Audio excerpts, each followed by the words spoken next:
श्री शिवाय नमस्तुभ्यम। हर हर महादेव। सीहोर कुबेरेश्वर धाम में चल रही श्री गुरु महादेव शिव महापुराण कथा का आज 5वां दिन पूर्ण हुआ है। यह कथा 7 दिवसीय है, 7 दिन तक चलेगी। इस कथा को आप आस्था चैनल, यूट्यूब और फेसबुक के माध्यम से देख पाओगे। अगर किसी कारणवश आप आज की कथा नहीं देख पाए हो तो पूरी कथा का सार आपको इसी छोटे से वीडियो के माध्यम से प्राप्त होगा। आज की कथा में गुरुजी ने बहुत ही उपयोगी और उपायों की जानकारियां दी है। और आज की कथा में गुरुजी ने सावन के महीने में कौन से 3 कार्य करने के लिए कहा है, वो 3 कार्य हम इसी वीडियो में आपको अंत में बताएंगे। तो चलिए बढ़ते हैं आज की कथा की पहली विशेष जानकारी की ओर।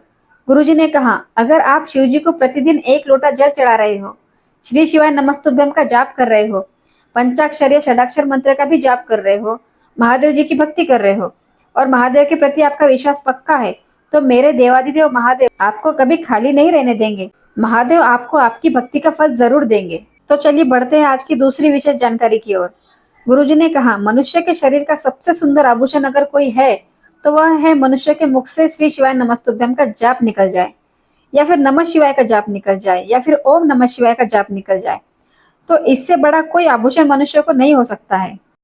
तो चलिए बढ़ते हैं आज की तीसरी विशेष जानकारी की ओर। गुरुजी कहते हैं, कुछ लोग कथा में आते हैं और कहते हैं, मेरा मोबाइल चला गया, मेरी सोने की चेन चली गई, मेरा हार चला गया, पर आज तक किसी ने यह नहीं कहा कि मेरा मन महादेव में चला गया। अगर दोष ही लगाना है तो बोलो, हम कथा सुनने गए थे, तब से मेरा मन भोलेनाथ में चला गया, मेरा हृदय भोलेनाथ में चला गया। दोष ही लगाना है तो अच्छा लगाओ। तो चलिए बढ़ते हैं आज की चौथी विशेष जानकारी की ओर। गुरुजी ने कहा, भक्ति, भजन, कीर्तन, मंत्र जाप, नाम जाप अपने भीतर भर लो।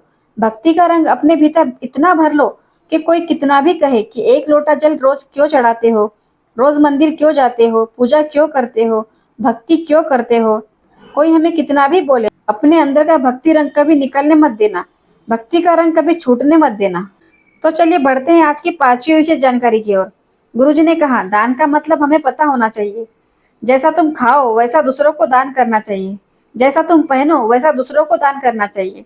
लेकिन आजकल के लोग ऐसी चीज दान करते हैं जो तुम्हारे किसी काम का नहीं होता है, जो खुद के कुछ काम नहीं होता है उसे लोग दूसरों को दान कर देते हैं। तो चलिए बढ़ते हैं आज की 6वीं विशेष जानकारी की ओर। गुरुजी कहते हैं, अगर आप परमात्मा के मंदिर जाते हो, आपने क्या पहना है, आप कैसे दिखते हो, ये सब परमात्मा नहीं देखते हैं। परमात्मा केवल आपका मन देखते हैं।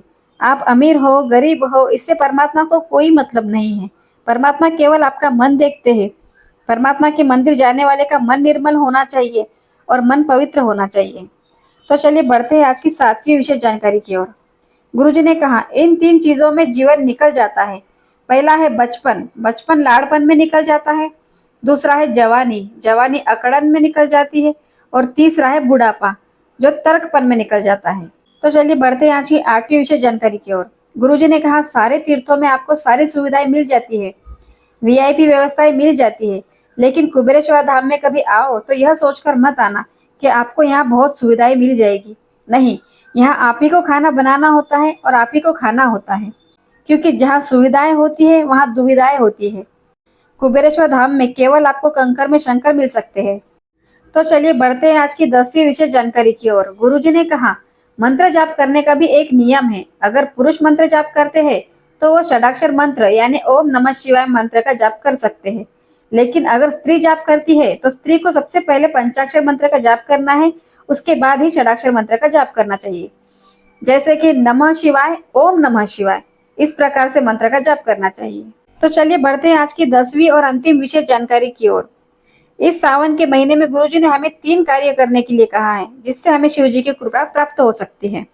तो पहला कार्य आपको सावन के महीने में करना है, आपको 1 नहीं 2 लोटा जल शिव जी को समर्पित करना है। आपको घर से 2 लोटा लेकर जाना है। दोनों हाथ में 2 लोटे लेकर जाने की जरूरत नहीं है, आप एक के ऊपर एक दोनों लोटे रखकर भी लेकर जा सकते हो। 2 लोटा जल आपको शिव जी के ऊपर समर्पित करना है।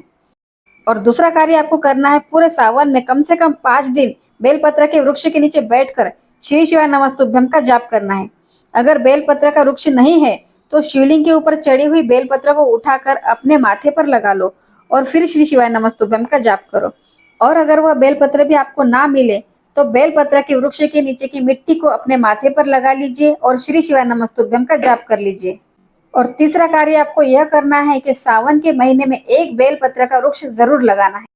और आज की कथा में गुरुजी ने अपनी आने वाली कथा के बारे में भी कहा है। सावन की पहली कथा छत्तीसगढ़ में होने वाली है, भिलाई छत्तीसगढ़। 25 जुलाई से दोपहर 1 बजे से 4 बजे तक आप इस कथा का लाभ ले सकते हो। आशा करती हूँ आपको वीडियो में दी हुई जानकारी अच्छी लगी होगी। अगर आपको वीडियो की जानकारी अच्छी लगी है तो वीडियो को एक लाइक कर दीजिए और कमेंट में श्री शिवाय नमस्तुभ्यम या फिर हर हर महादेव लिख दीजिए। श्री शिवाय नमस्तुभ्यम, हर हर महादेव।